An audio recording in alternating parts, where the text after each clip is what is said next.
বন্ধুরা, আপনার মোবাইলের ব্যাটারি চার্জ থাকে না, কি কাজ করলে বা কি সেটিং করলে চার্জ আগে থেকে দ্বিগুণ হারে থাকবে, এই সেটিংটা আপনাদের আজকে দেখিয়ে দেবো। চলুন আমরা দেখিয়ে দিই স্ক্রিন শেয়ারের মাধ্যমে। প্রথমে যে ব্লুটুথ আছে এটা আপনারা অন থাকলে অফ করে দেবেন। আমরা অপ্রয়োজনীয় ভাবে কি ব্লুটুথ অপশনটা অন করে রাখি, এটা ব্যাটারি কিন্তু খেয়ে ফেলে। তারপরে আপনার আছে হলো মোবাইল ডাটা এবং ওয়াইফাই, এগুলো থাকে, এগুলো আমরা কি করব, অফ করে দিব।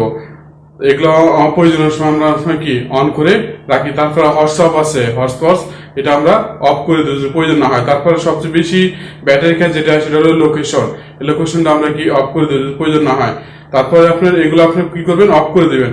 এখন আপনারা কি সেটিং করে রাখবেন, একটা জিনিস করে রাখবেন, সেটা হলো ব্যাটারি সেভার একটা অপশন আছে। এই ব্যাটারি সেভার অপশনটা আপনি কি করবেন, অন করে দিবেন। এটা অন করে দিলে পরে কি হবে, আপনার মোবাইলের ব্যাকগ্রাউন্ডটা ব্ল্যাক হয়ে যাবে, এতে আপনার ব্যাটারি অনেক কম